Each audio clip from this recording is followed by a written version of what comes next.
All right. So the next section is 6.4. This is more volumes, but it's using a little bit of a different setup. So this is usually referred to as volumes by shells. And as I've sort of written here, it's just an alternative way to use calculus to find volumes of rotated regions.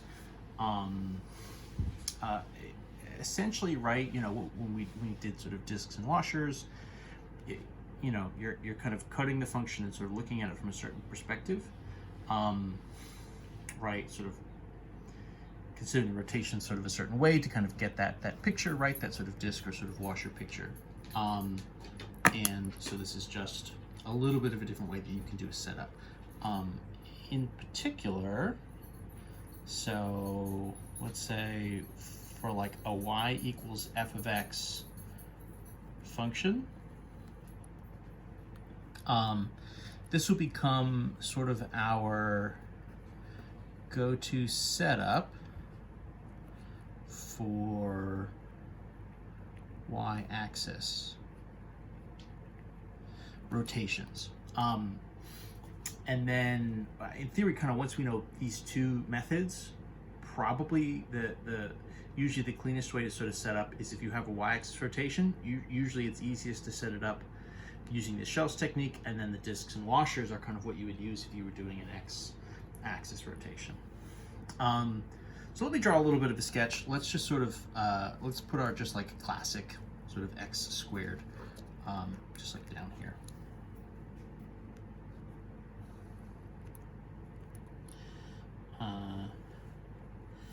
Nothing too fancy.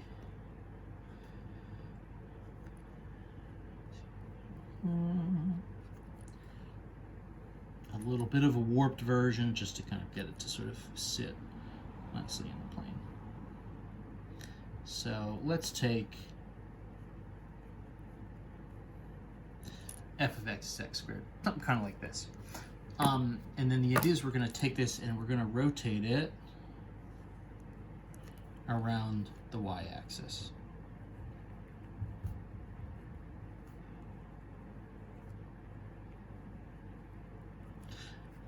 And let's just do the interval on, right, x equals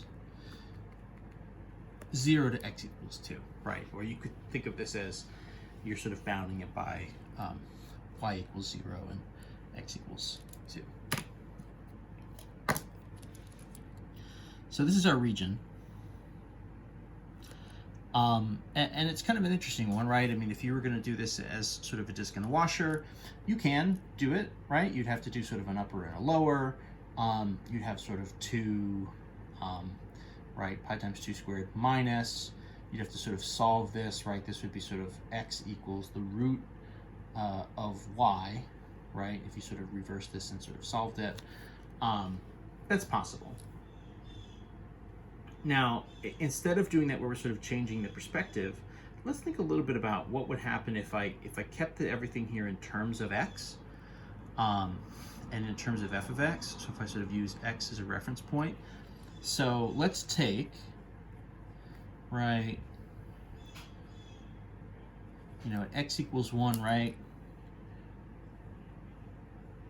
we get kind of f of x is 1, we would get a line kind of like this. If we take that and we sort of rotate it, right? So this is kind of our height, right? The height would be 1, right? Is 1 squared, right? That's kind of our y value. If I take that and I rotate it all the way around, what's going to happen is I'm going to get something kind of like this, right? So the idea is I'm sort of taking just this vertical line, right? This sort of chunk straight up and down, and I'm rotating it, right, 360 degrees all the way around the axis. And so the shape that I create, so rather than in the last one where I take the height, if I take the height and I rotate it around the x-axis, it sort of sweeps out that disk, right? That just like flat disk. What I'm getting here, right, the shape that I create,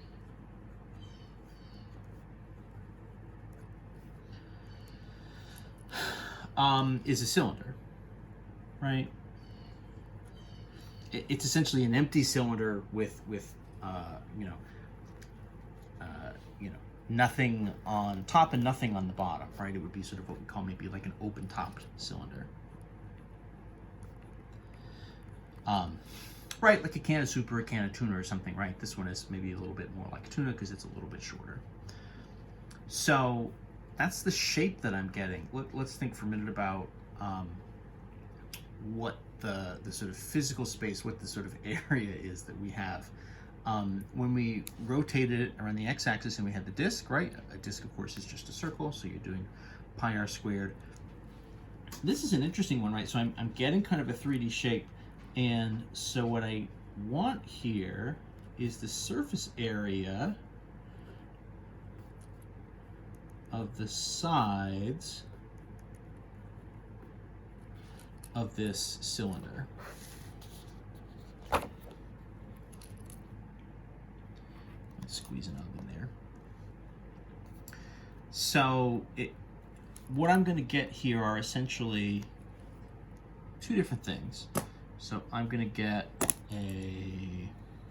so my surface area will depend on the height of my cylinder and the radius, right? So I have the height here, my radius, right, would be sort of coming from that center point, that rotation point, just out to the edge. And I'm drawing this picture, I'm sort of drawing this cylinder only from the kind of x equals 1 perspective. In theory, what's going to happen is we're going to take these cylinders, right, and we're going to sort of put one in for every individual x value, and we're going to kind of fill in the volume of this figure by sort of stacking these cylinders and creating these cylinders sort of one inside the other. But first things first, let's just talk about what the area of this cylinder would look like, and then we'll worry about trying to sort of create the integral that will get us from that area to a volume.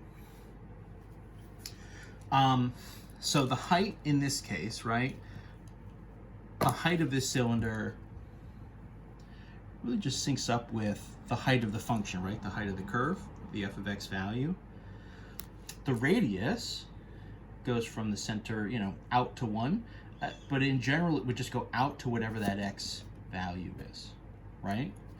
So my radius value here kind of syncs up with just whatever the x is. I mean, that works as long as I'm going around the axis, right? It's that sort of distance from 0, right, the center point, out to sort of wherever we're actually drawing this particular cylinder in. So that's going to be out from 0 to x. The surface area itself, what would the surface area of this cylinder be? Well, nothing super fancy, right? The top of the cylinder, of course, is a circle. I can't really, I thought I could fit my hands under here in the view of the camera, and that's not true at all.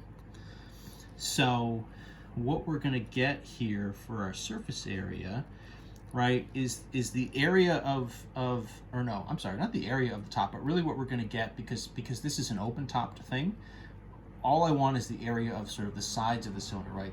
The sort of top and the bottom are removed. So I actually don't want the area of that circle on top. What I want is the circumference,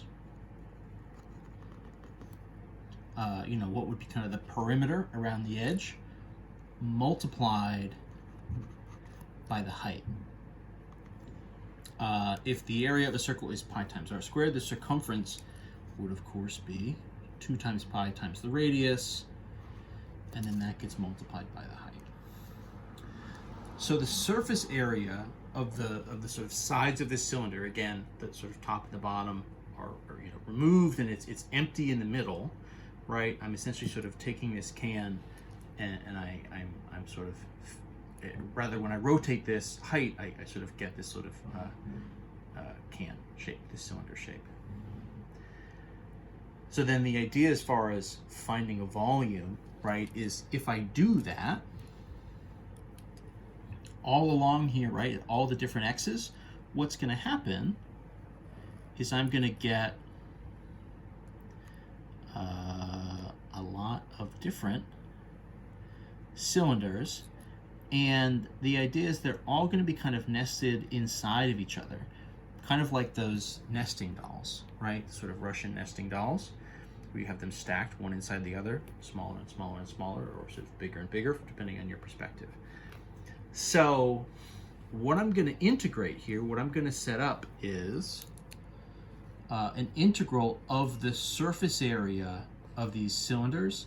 And in doing that, if I can get a formula, which I have, right, that represents the surface area that I've sort of swept out, and then I sort of make an integral, right, a formula that sort of takes that area setup and runs it over the entirety of the interval, in our case from x equals 0 to 2, that should get me my volume. That integral is going to kind of infinitely add up all of those areas.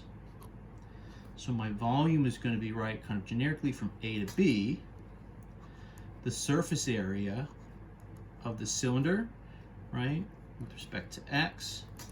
So that's going to be kind of generically AB. It would be 2 times pi times the radius times the height, dx.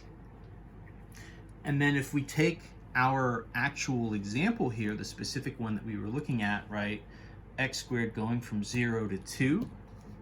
So our example becomes, right, the volume would be the interval from 0 to 2, 2 times pi. So we said the radius value here is the same thing as just whatever the x value is, right? If you're sort of at x equals 1/2, the radius is 1/2. If you're at x equals 1, the radius is 1. If you're out on the end, if x equals 2, the radius is 2, right? You're going from the center out to that x value. So 2 times pi times r, the r becomes x, times the height. Well, the height here is just the function value, right? Whatever our sort of curve is defined, in this case, x squared. So 2 times pi times x times x squared, and then that's with respect to x. So, right, the x here is the radius, this x squared is the height. That's a relatively straightforward integral, right? I mean, this would just sort of become, 0 to 2, 2 times pi times x cubed dx, right? And then you could kind of continue. You'd say that would be 2 times pi, right? If we integrate x to the 4 over 4 from 0 to 2, right? This is like pi over 2. X to the 4 from 0 to 2. We have no space here, but for some reason I'm going to keep going. The actual volume, so pi over 2, right? 2 to the 4 minus pi over 2, 0 to the 4. 2 to the 4 is 16, divide by 2 would just leave us with 8. So it looks like this is going to be 8 pi. Of course, the second thing is multiplied by 0, so that goes to 0. So our generic setup is this, right? The sort of integral from a to b, 2 pi r times the height. And so the question marks here, of course, the interval matters. But what is the radius and what is the height? With respect to x, if we're just given a y equals f of x type function, then our height value is essentially going to end up syncing up with whatever that function is, in this case x squared. But obviously you can imagine any kind of curve, right? You'd have a lot of different options there. And then the radius, if all we're doing is rotating around the axis, that distance from your rotation point out to sort of whatever x value you're referring to is just going to be the same as your x value, right? So not always, never always, right? But generically, the sort of most standard version of this setup is going to have x as your radius, and then your function value is your height. So 2 times pi times the radius times the height, with respect to x, interval from a to b. That's what we're looking for. Obviously, we'll keep going. We'll do more examples. We'll look at some variations here in the next videos coming up. But that's the basics. That's sort of finding volumes with this shell technique. And the idea, right, when we're using this again, is a lot of these rotations, around the y-axis. If you're given a y equals type function, you kind of get the height from the function value. When you rotate that height around, it makes this shell picture. So that's where all this is coming from.